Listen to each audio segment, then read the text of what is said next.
now. Hey, good afternoon here. Tom Stewart. I'm with Liz Trotter. This is Smart Business Moves. Hey, y'all. Shoot. I just remembered that somebody asked me for something and I forgot to give it to them. Well, darn me. Was it something that was supposed to be done here as part of Smart Business Moves? Might be some kind of a surprise. Really? Maybe. And I forgot to do my part. Would I'm writing it down right now. Would have been a surprise for me, I guess. Yep, maybe. I'm writing this down. You get all the surprises, Tom. You already got all the hats. I know. All right. I got it. Okay. So what are we talking about today? You know what we're talking about? We're talking about KPIs today. Well, I just really wanted to ask you because right before we were coming on, you were like, I don't know what we're talking about Well, today. I don't know what else we're talking about. What else are we talking about? Anything happening in the COVID world or PPP or employee retention tax credit? Any late breaking development stuff going on there? I'm trying to think if I have heard anything. I haven't heard anything that is. Oh, I did actually hear one thing.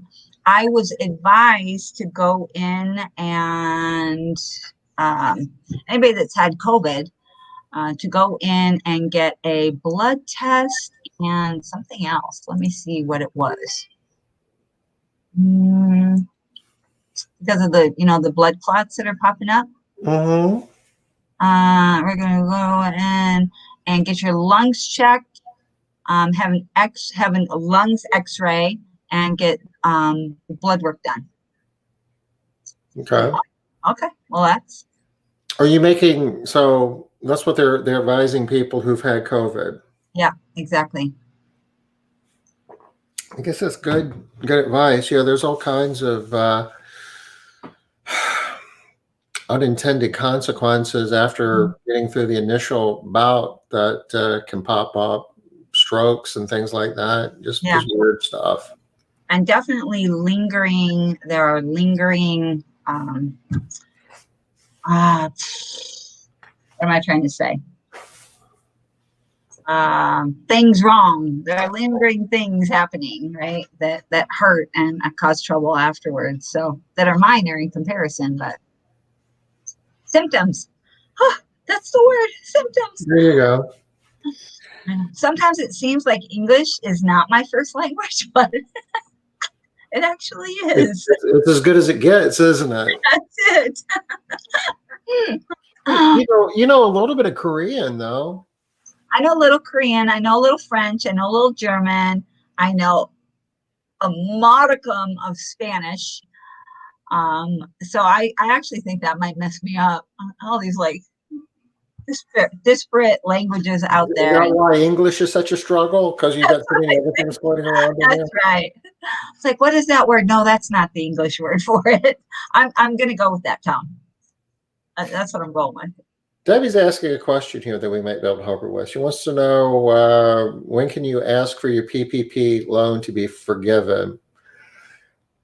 I assume that you're talking about your first PPP loan because it would be too early for your second. If you've gotten the monies, you wouldn't have an opportunity to have spent them all on the things that it's intended to be spended for in order to be forgiven. So for your first one, you have up to 10 months, as I understand it, after you received the loan to ask for forgiveness. So I don't know, say you got the loan May 1st of 2020. I think that you've got up to the beginning of March or the end of February, the end of this month, I guess, would be 10 months, wouldn't it? Well, if they got it in May 1st, yeah, so that's the 5th month, right? So yeah, because so that'd be the end of March. Yeah. So not this month, next month. Into March. They still have, well, no, because they get to the end of April, that's 12. So it would be March would be month 10 and April would be month 11. So right now it'd be 13. You're right. So month 12 would be April. And you're the math guy. Okay, well, I'm testing you. I want to make sure you're paying attention. Look, Liz passed. So, now's a good time. If you've gone ahead and you have met, the requirements, and I guess you would have, because the money would have had to have been spent by the end of 2020, right? For the first round, Yep. in order to get into the forgiveness window. Yep. You certainly want to make sure you get it done before you've used up your 10 months from when you receive the funds, because at that point, I think it's too late. There are going to be some people that are going to mess up, and there's going to be a whole big thing, but you just don't want to be part of that group, Debbie.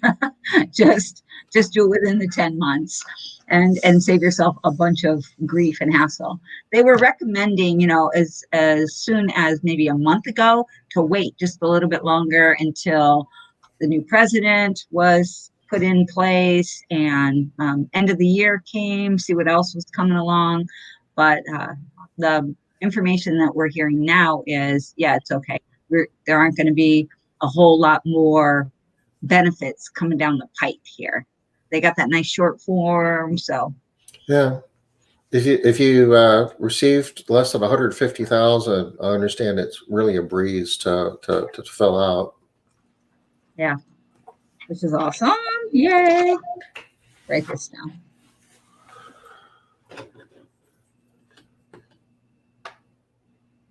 I'm writing myself all these notes today. Okay. I've been abusing my journal, so trying to handle it correctly like a big girl. Yay, Liz. Oh. It's so much to keep up with, isn't it? Oh my gosh, right?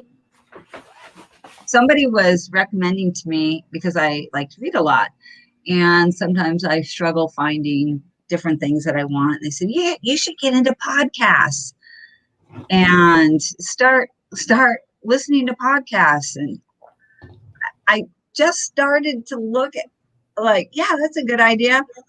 An hour of my day was gone. Was like, oh, what happened right there? I just lost an hour. And I hadn't listened to any podcasts. I had just looked at who makes them and how you do it and all that good stuff. So yeah, time can fly.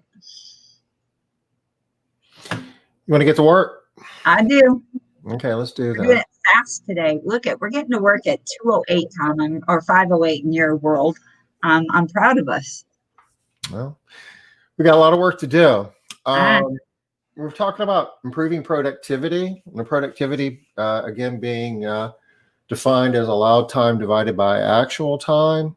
And we want to improve productivity, because if we improve productivity, that is going to help us lower our loaded direct payroll to revenue.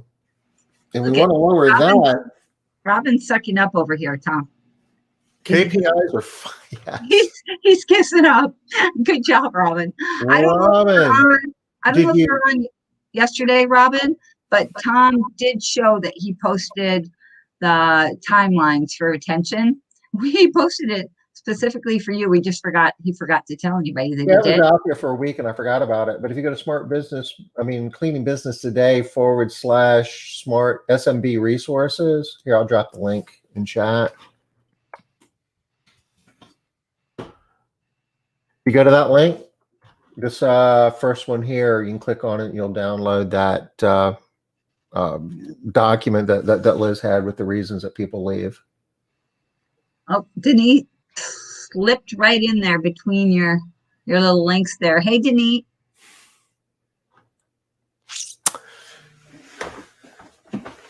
Okay. So at this point, we all appreciate why we want to lower loaded direct payroll to revenue, because that gets our cost of goods sold down, which gives us more money to play with after we pay our cleaning technicians. And we want to do that by not necessarily paying them less, but helping them to produce more, to be more effective, to be more productive, hence productivity. So we can pay, a great wage, but still have a small cost of goods sold. And a cornerstone of that is going to be training.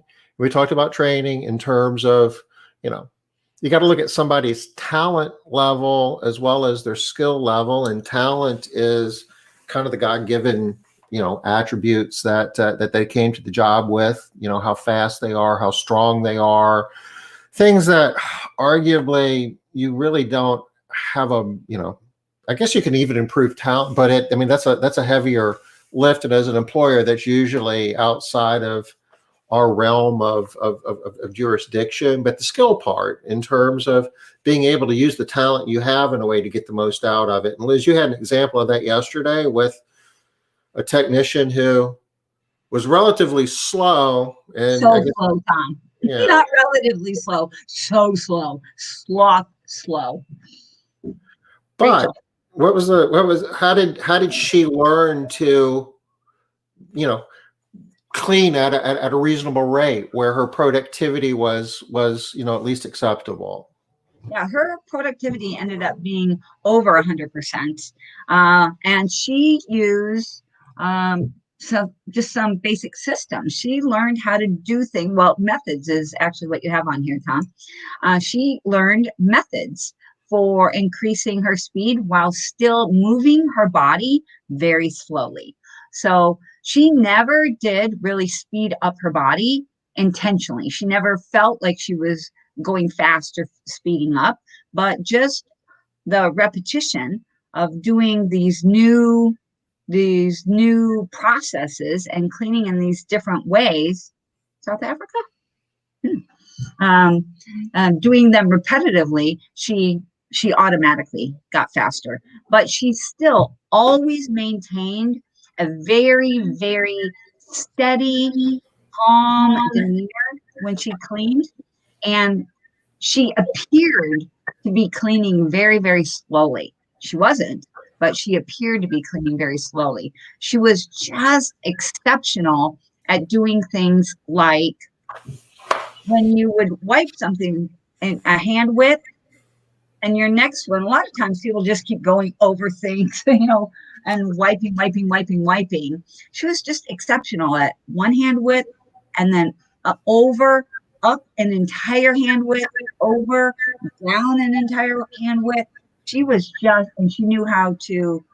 her hand exactly right to capture, spin, capture, spin, capture.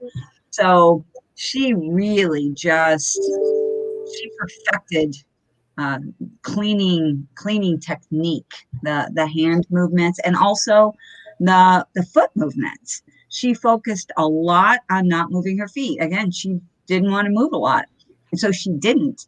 She's the one that really helped us to clean in slices, a term that we got from Joanna Douglas. Just cleaning in a slice. You stand in one area, you clean this area, and then you move to the next slice. And she was ridiculously. But boy, if you saw her, you'd be thinking she was slow. So in this whole area of methods, there's this general concept of economy of motion where, there's a difference between motion and movement.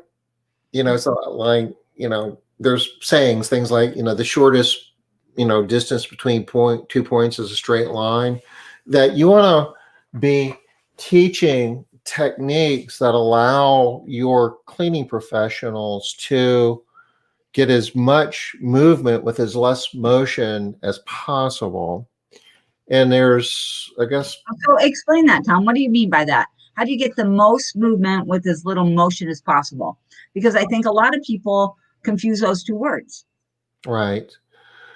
You've ever watched somebody clean that isn't very effective, and they might be on one corner of the room doing something for a little bit, and they run all the way over to the corner of the room and they do something, and they go somewhere else and do something, and there isn't a system in place? Whereas if somebody has a system in place, and there's a lot of different ways to put a system together, but they're all should be designed in a way to minimize the movement or excuse me, the motion involved to actually get the work done that you want to get done. For instance, top to bottom, left to right is something that oftentimes is said, where you might start at the doorway of a room and start at the top and work your way around the room from left to right, top to bottom.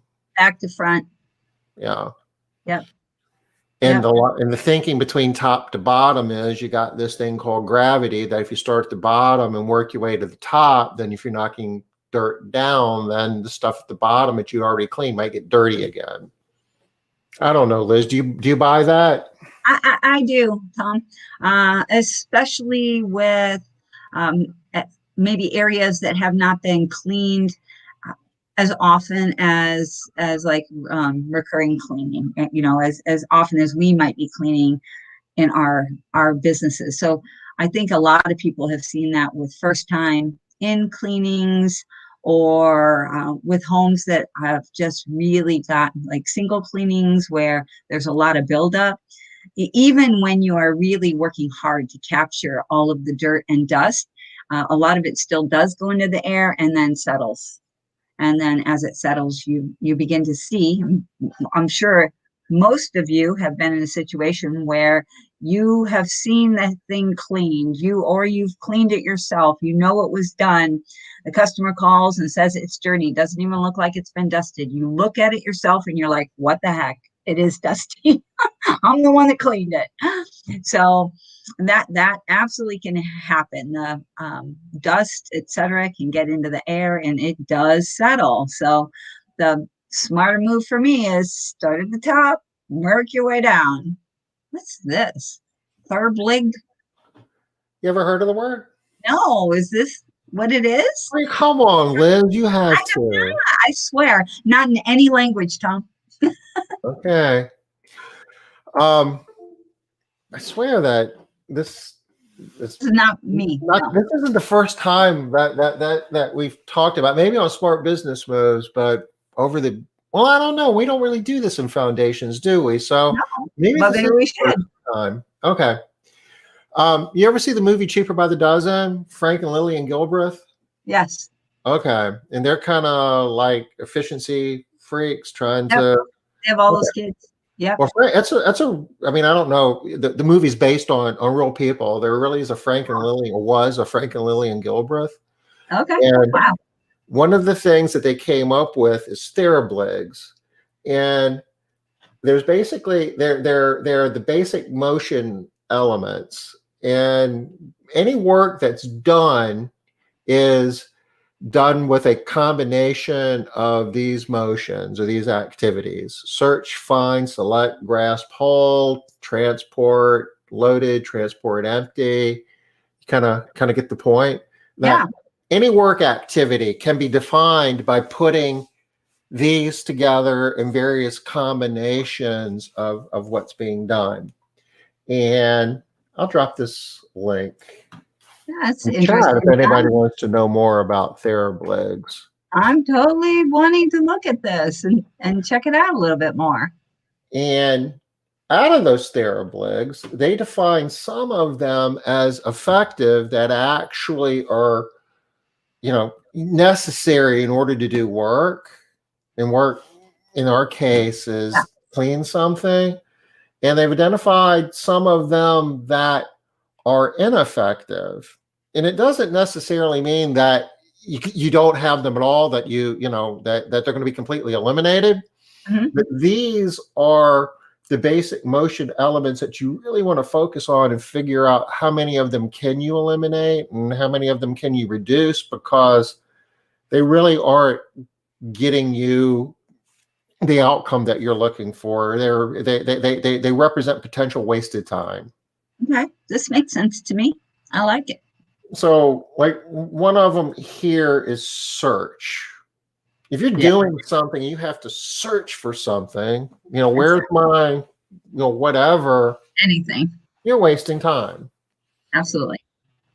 Whereas use is use. I mean, if there's a way that you can use it more quickly, that's great too, but you're actually cleaning something if you're using it. But if you're looking for that brush, if you're searching for that brush, Mhm. or Plan is another one where you're in a house and you're having to figure out, well, what am I going to do? What product do I use? What tool do I use? Where do I start? Who's cleaning what? Yeah. All of No, those different things. it doesn't mean that you're going to make 100% of the planning go away. Mhm. But a lot of times with good methods, you can reduce the amount of time and there's less trying to figure stuff out and searching, and certainly any type of delay is avoidable or unavoidable. You want to get rid of. Yep, that makes sense. I like all these. Rest, hold, What's and position? position. That is, I'm trying to figure out how it would work in cleaning. I don't know if it works in cleaning, but like if I am in a manufacturing process, you say I'm on an assembly line and I've got a part, I want to be able to take that part and just put it right where it belongs rather than having to fiddle with it to get the threads lined up. I gotcha. So that everything is in the right position. I think that this could make sense too. For example, if you have squirt bottles or spray bottles in a caddy, that you would definitely want the handles all pointing in, and when you go to grab them, they're ready to go and they don't leak onto anything. So I think position could, although this says it's ineffective, so maybe I've got that wrong. Well, no, you don't want to. You want to reduce the amount of time that you're having to do that. So So you want to what put you it would back do, perfectly in position. yeah. So if you could come up with methods to reduce the amount of time that you have to fiddle around with that. Yeah, absolutely. Oh, okay. I can actually think of a couple of examples for position then. So Okay. if you have a caddy, having designated spot where everything goes back in that exact same place. Yeah. Maybe using color-coded spray tops and labels and various things. So at a glance, you aren't searching for the window cleaner because you know exactly where it is in the caddy and you know what color it is. Or maybe better yet, you're wearing an apron, and an apron has the ability to carry a couple of bottles on you. So where you aren't having to walk, and you can say arguably that walking is a form of searching. Walking is a really big waste of time. It's one of You, the things that you want to reduce. Between select and search, walking, I forget what it is. It's been a while since I've done this professionally, but walking falls under this ineffective side. So the fewer steps you can take to clean a room or a house, the more productive you're going to be. yeah, absolutely. Anybody that's ever timed this, tested this, knows that this is true. The amount of steps that you're taking really, really impacts productivity.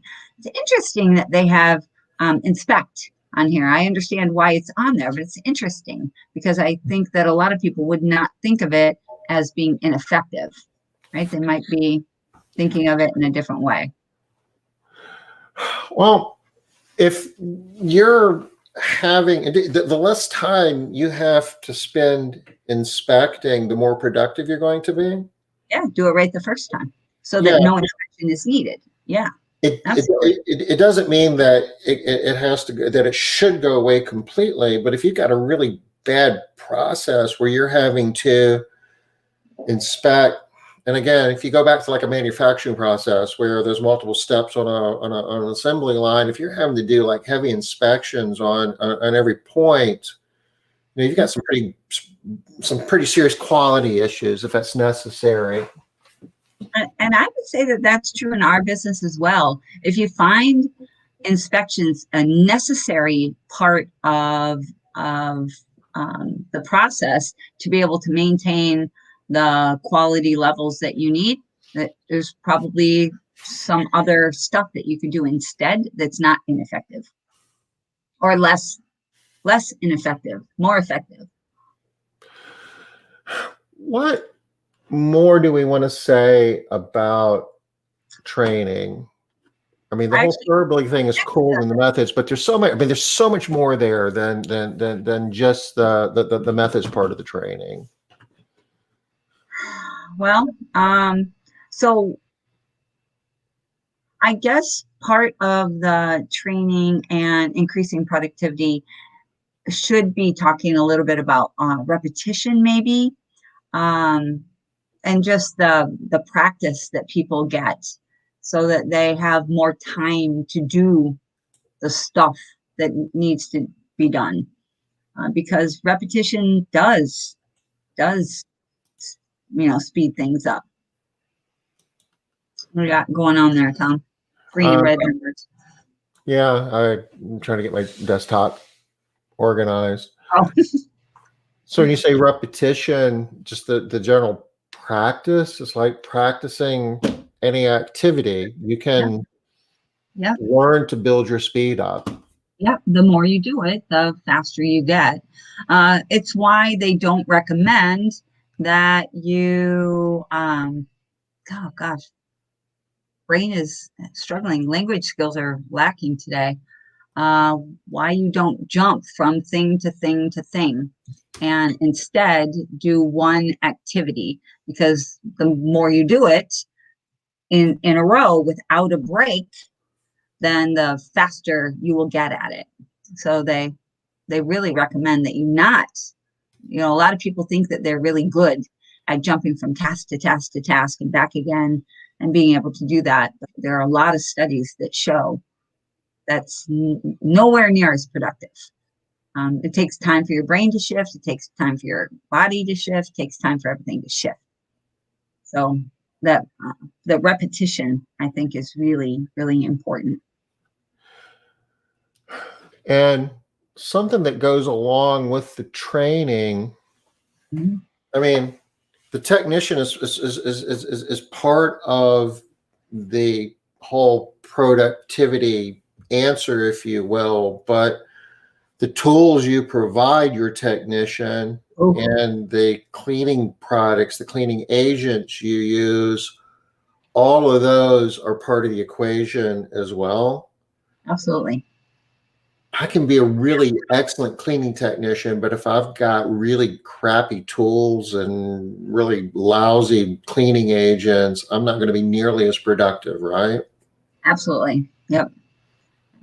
And that's why your cleaning professionals get so, or my cleaning professionals get frustrated, irritated, upset if they don't have the correct tools. If for whatever reason they didn't get, enough cloths for the day, and now they're having to, manage the amount of towels that they have.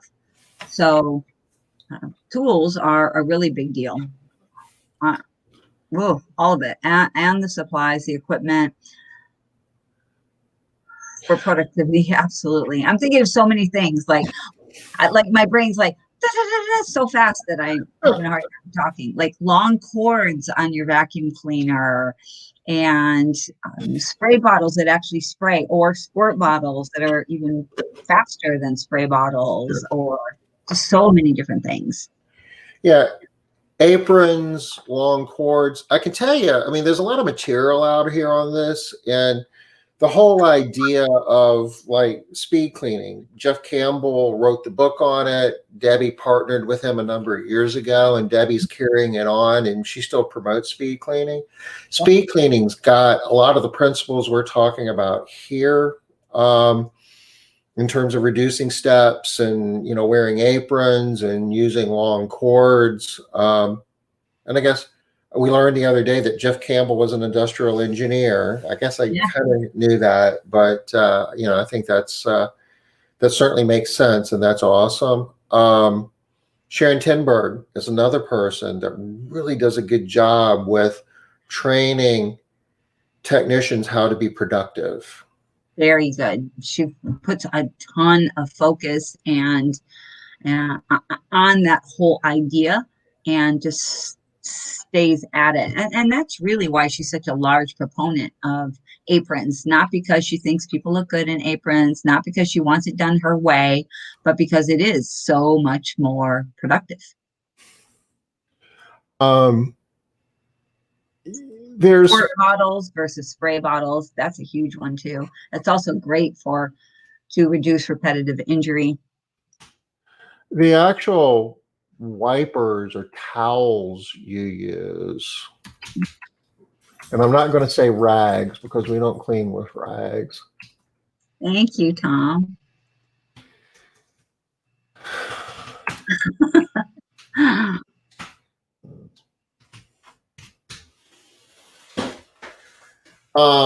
Type of vacuum cleaner you use can make a difference.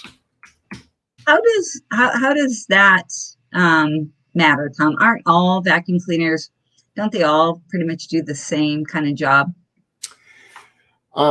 We've actually done some studies, and actually there's some videos on the Modern Cleaning website that Cece helped us with that, where we basically put a clock on cleaning rooms using various types of vacuum cleaners, like backpacks versus uprights versus canisters. And there's pros and cons to all of that. But the larger space you're doing, the more productive you can be with, say, a backpack vacuum.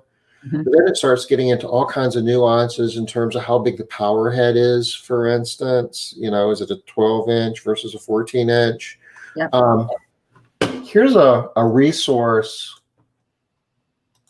that if anybody really wants to get nerdy on this might find useful. This is from ISSA. It's 612 cleaning times. And these are like synthetic standards where if you want to know how long does it take to vacuum 1,000 square feet of carpet, there's a lot of caveats to that. Is it Tile, yeah. Type of carpet, and how densely furnished is that space? Is there a lot of stuff that you're needing to move around, or is it open space? And they also get into the type of equipment you're using. Are you using an upright or a backpack or a canister? And do you have a power head, or do you have a nozzle? And is it 10 inches, 12 inches, 14 inches, and all of that affects how long it takes to clean. That's awesome. And it's a fun read if you're into stuff like that.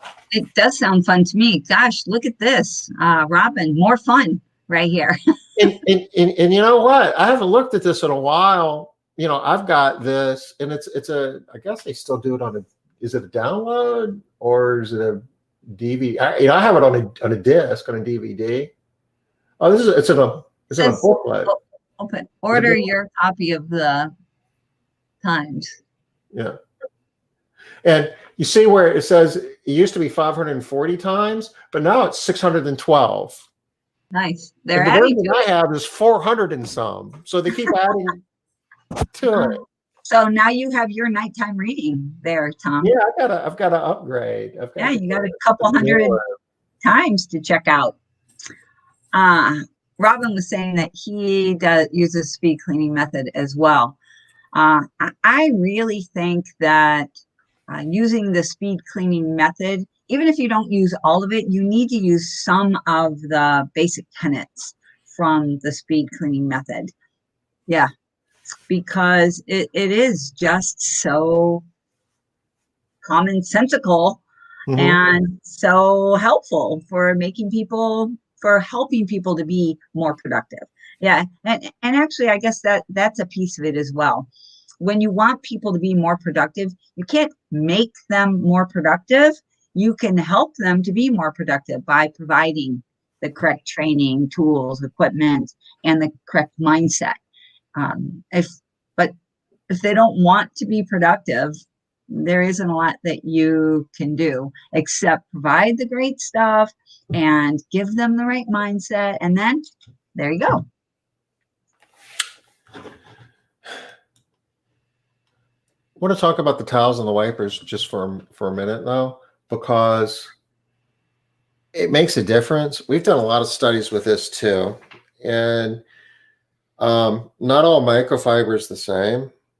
And a lot of times we look at all of these tools from a commodity perspective that, if I can get vacuum A or vacuum B or vacuum C or towel A, B, C, whatever, how much does it cost?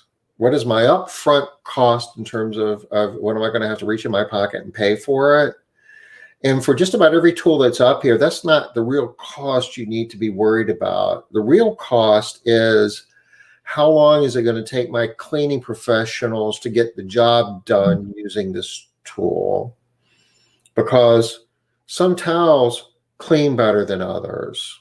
Certainly some cleaning agents, chemicals clean better, more quickly than others. And if you can get the right combinations of wipers and chemicals and your whole tool suite together, engineered with productivity in mind, the first question you need to ask is, how much time can this tool save us, or this product, this cleaning agent, whatever? And once you figure that out, then ask, well, what do I have to pay for it? But we're living in a world now where minimum wage is quickly becoming a 15-hour, a dollar per hour thing. And we're going to have to be paying more than that as cleaning companies. There's going to be easier work out there for $15 an hour. Yep. And, what's, fully loaded, you're probably going to be pushing, $20, an hour. So at that point, every 3 minutes is costing you $1, right? So what does that mean? If I can save myself, 5 minutes over the course of a week by using towel A versus towel B, then it really doesn't really matter how much towel A cost. It's cheaper from an overall cost standpoint than the more, value brand, price. Yep, that less expensive one.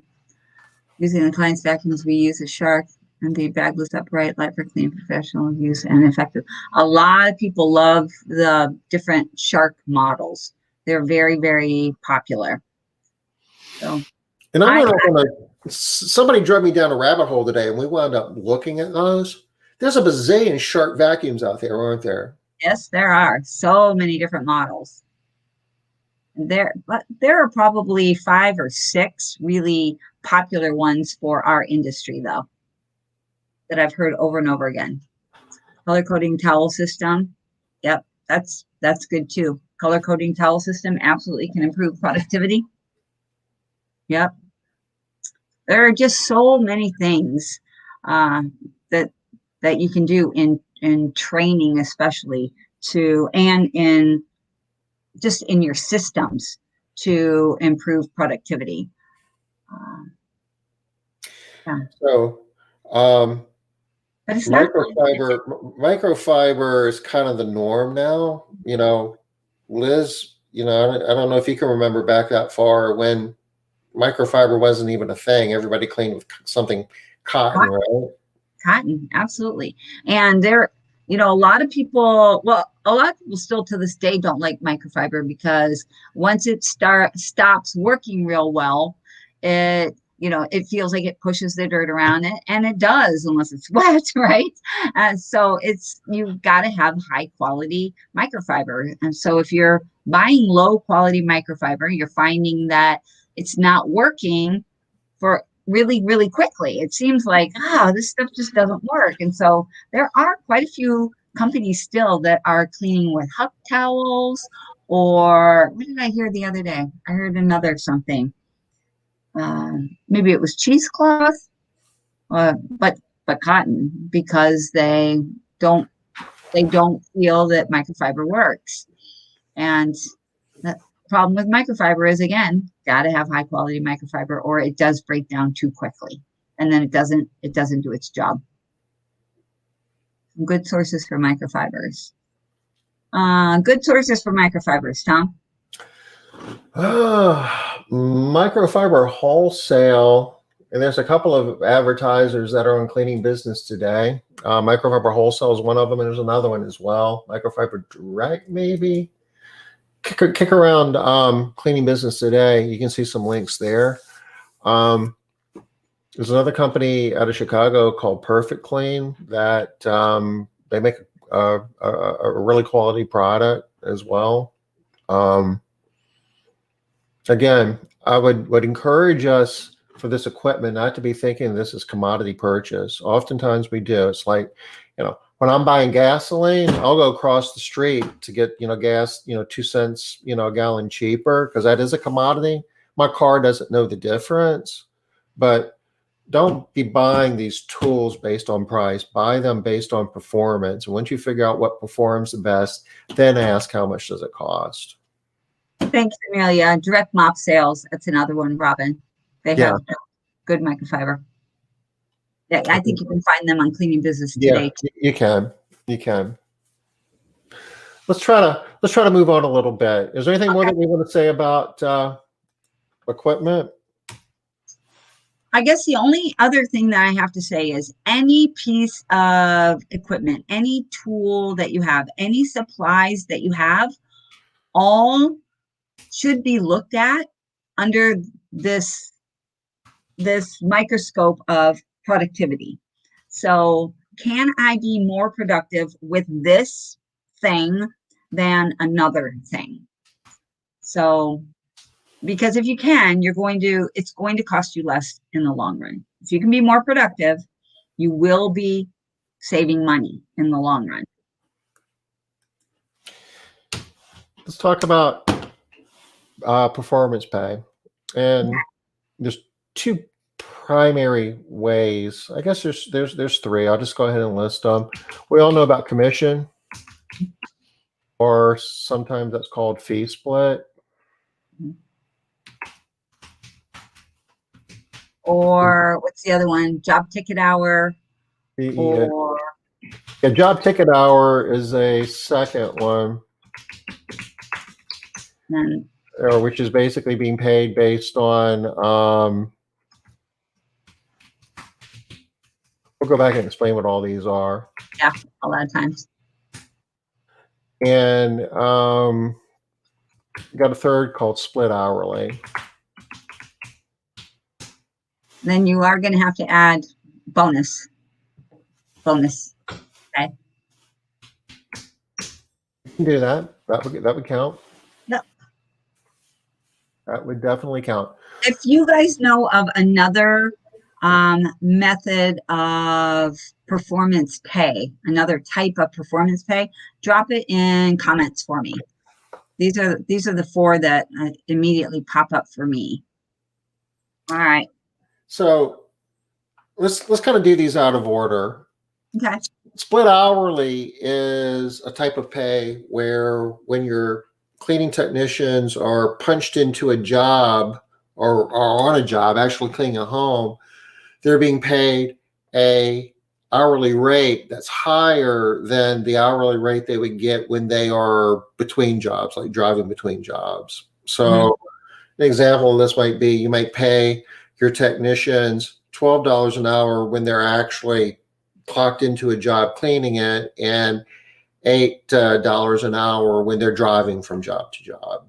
That would be an example of that. Yep. And go ahead. No, I was agreeing. Yeah. Okay.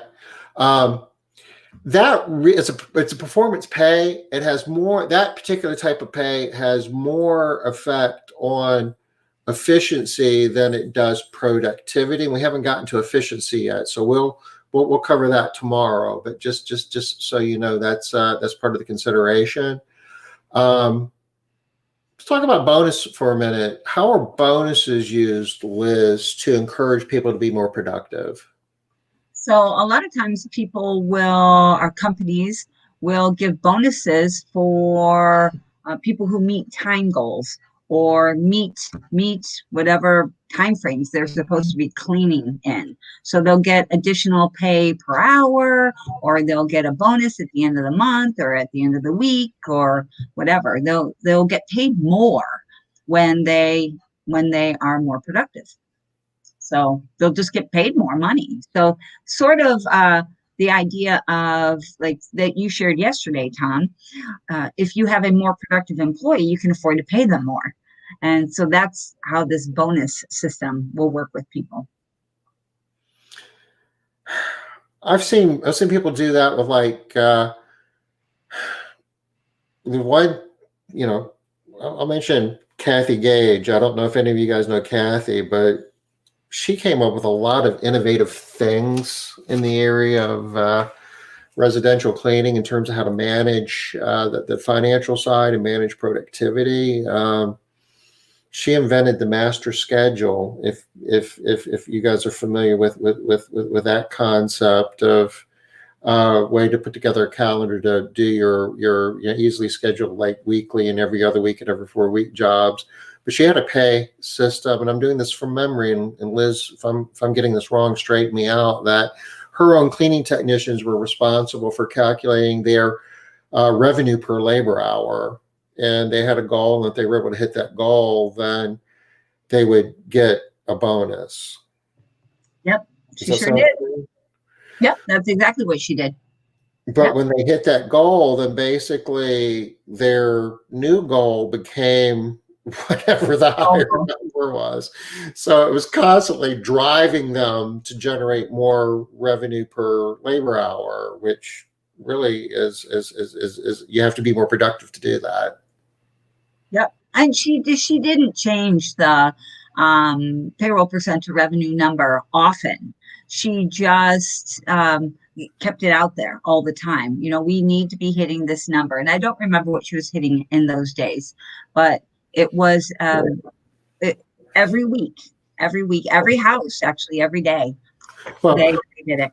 and I think what she was actually having them measure was their revenue per job hour, which is a little bit different. If they, you know, clean $150 home and it took them three labor hours to do it, that would be $50 per labor hour per job hour.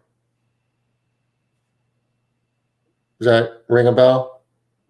No, what rings a bell for me is the payroll percent to revenue. That would So be kind of tough for a cleaning technician to figure out because they wouldn't even know what their pay was. But they could very easily calculate that. why didn't they know what their pay was? They all knew what they were getting paid. They would do it at the end of the day, I guess. Right. And they knew how many hours they worked.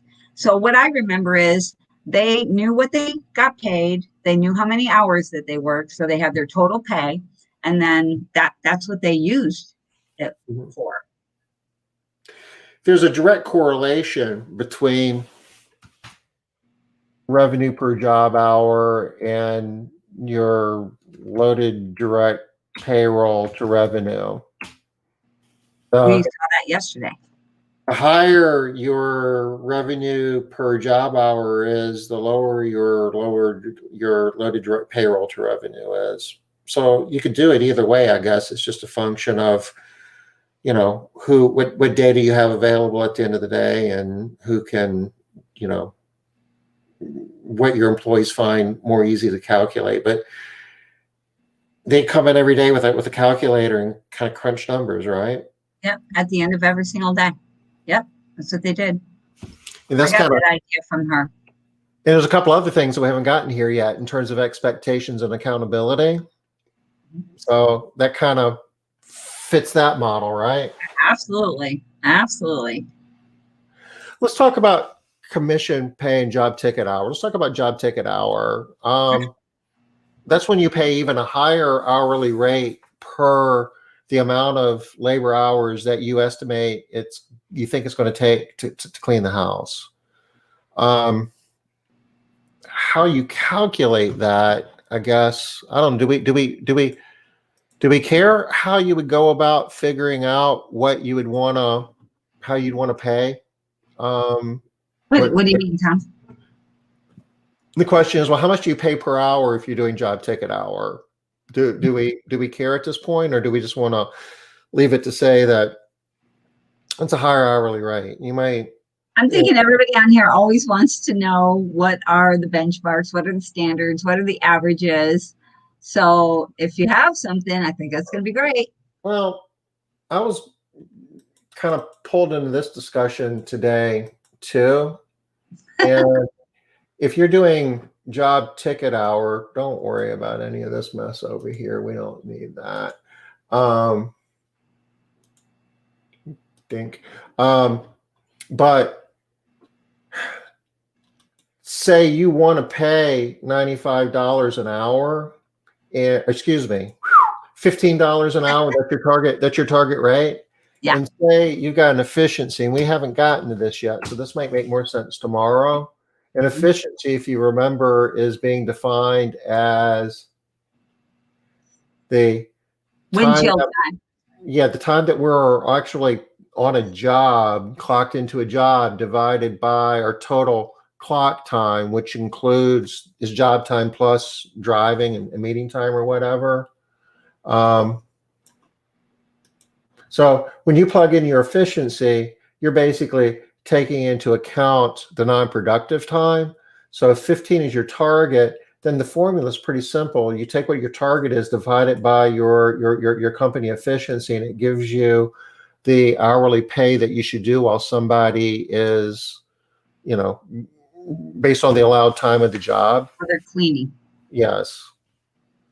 Mhm. So in this case, if you want to do job ticket hour and you want somebody to make $15 an hour, and on the average the efficiency is 80%, then you'd pay them $18.75 while they are, not even while they're on the job. That would be applied to the allowed hours for the job. So how that usually works is, so if you had 1875 was the job ticket hour, usually what they do is they apply an amount to the house. So they will say, I'm going to use $20 because it's easier for me. So 3-hour house, we pay $20 an hour. So we're going to pay $60 job ticket hour. So we're going to pay $60 for you to clean this house. So if you get it done in 2 hours, great. You just now made $30 an hour. So that's sort of the incentive for job ticket hour is, and it's a lot of people think it's easy on the company as well, because they just say how much they're paying per house. So Mrs. Johnson's house pays you such and such amount of money. And Mrs. Smith's house pays you a different amount of money. The other performance pay that we're going to talk about is commission, which is just a percentage of the revenue that's generated. And a lot of people want to know, well, gee, how do I figure out what percentage to pay my people? And that's kind of straightforward to figure out as well. If you have a couple of basic KPIs, you got to figure out what your target hourly pay is. You need to know what your efficiency is, just the way that you did over on the job ticket hour, but you also need to know what your average revenue per job is. So in this example, we want to pay $15 an hour for clock time. If you have an average revenue per labor hour or job hour, same thing, of $50 and an efficiency of 75%, then if it's a one-person team, then you'd pay 40% per person. And basically, if you got 2 people on the average, you pay 20%, or 3 or 4. It would be prorated that way. The formula is, let me see if I can actually show this in a way that would be. Tom, do you have this link somewhere, or this is just on your desktop? It looks like maybe in Excel or something. Yeah, it is. And this is out there for download somewhere, but I don't know where it is. Would it be helpful if I put this in Cleaning Business Today? Yep, people would love that. I promise you. But aren't a bunch of these calculators are, I think, on YouTube, maybe? Yeah, I don't know if there's I did this for Amar for Maid Service Success Summit. This is part of that. So this isn't, I don't have a KPI video on this. I've got like a 40-minute video on this that I gave to Amar that's out there that I have a link to. I could share as well if somebody wants 40 minutes of what to do with this spreadsheet. But basically what we're doing is we're taking the $15 an hour and we're dividing it by this $50 times 0.75. That 0.75 basically is taking the $50 an hour you're making while somebody's clocked into a job, you multiply it times 0.75. That's the average revenue that somebody is generating while they're on the clock. So over an 8-hour day, if they're working an average of 8 hours, 50 times 0.75, whatever that is, would be the average revenue per clock hour as opposed to job hour. Does that make sense? Does that make sense, everybody? I talk with people a lot about this a lot. So I, I get it fairly easily, but I know that it's a new concept for a lot of people. So I'm curious, the people that are on today, I can't remember who else on. I know Denit's on, Robin's on, Debbie's on, Sam's on. Okay, Sam makes sense to you. Okay, awesome. Thank you. So if I'm making an average of $50, generating $50 per hour for the time that somebody's actually clocked into a job, and if the average company efficiency is 75%, then $50 times 75% comes out to be $37.50. This is the average revenue that's generated per clock hour. So that's including drive time and everything. So does this make sense to you, Linda? I see Linda's on here too. I do have a question, Tom. So how do people, are we going to be talking about how they figure out their average efficiency factor or? Yeah, efficiency is coming tomorrow. Okay. So efficiency tomorrow, y'all, if you don't know what this number is. Tomorrow's the big efficiency day. Okay. And efficiency is a wonderful number. You can do a lot of cool things with it. Productivity is an important number too. But in the few minutes we have left, let's just talk about how these performance pay systems can increase productivity. Basically, all of them are giving people incentive. Well, I'm gonna take that back. Arguably, the split hourly is more of an efficiency thing than it is a productivity thing. So I am going to draw a line through that. I would argue that split hourly doesn't really motivate somebody to clean a house faster because they're making more money while they're cleaning a home. What it does motivate them to do is not to goof off between jobs. Unless, Tom, the only time I can think that it might work is I know that some people pay more money for, they have split hourly for deep clean versus recurring clean or initial cleans, so that people will speed up during those cleanings. Or that they pay less. I'm sorry, they pay less so that people will speed up during those cleanings because they can tend to take a long time. Okay. So it's the only time I can think that might work. Honestly, God, I've been doing this for a while. I've never heard of that. You haven't? No, because it's harder work. It's a lot harder work than maintenance cleaning. So well, I'm told, hell, I don't know. I've never cleaned a home, but that's what I've been told. Oh my gosh. Yeah. So that's a thing. Not true. I have, but you know, I personally have never seen you clean anything, so I'm not sure. I've never given this thing much thought. I pay percentage commission only, total per house. Yep. So total 44% per house. Okay. Hey, Sam's giving Made Central a plug. Thank you, Samantha. Yeah, Made Central does make all this real easy. Yeah, it's true, especially efficiency, because it is tough to track. I used to pay commission, but people had a hard time understanding why they only got paid 45% of the job or what that equated to. So then I switched to by the job pay. I know the percentage calculation, but they know on a 3-hour house, they get paid $60, and that equals to $20 per job ticket. Yep, that's what we were just talking about. And clean that house. It's like if they see 45%, it's all they get. They wonder if I'm paying myself 55%. Most don't have a clue. You said I clean a home. Okay, you're laughing, Pam, but I've never seen him clean anything. I've seen him hold a cloth. Actually, that's not true. I've seen you clean walls, Tom, whiteboard walls. Getting the in the war room, cleaning the boards in the war room. I have seen you really scrub up on the war room. That's for sure. Okay. Doggone it, we're out of time again. Yep. Sorry, Tom. We're gonna talk a little bit more about how commission and job ticket hour in particular can be used to increase your productivity and what that means to your loaded direct payroll to revenue, and then we're gonna go deep into efficiency tomorrow. Okay. Tom, Sam wants to know if Got it. Yeah, it does. Absolutely. Awesome. Job ticket hour was relatively new. I mean, it's been around for a while, but Essential. it's, I mean, well, Tomato Central actually, we've been doing it for a while. We added that a while ago, but it was the last pay type that we added. Oh, gotcha. Yeah, rocking. And it does all the prorations for you. So if you got multiple people on a team or somebody gets there later, leaves early, it does all the arithmetic for you. So you don't need a spreadsheet anymore. Thank you, Robin. It is it is past top of the hour, or right at it. Efficiency tomorrow, y'all. Okay, guys, we'll see you tomorrow. Expectations and accountability too. Tomorrow is a big day. We're going to start tying a lot of this together. So hope to see you then. Bye bye. Bye, y'all.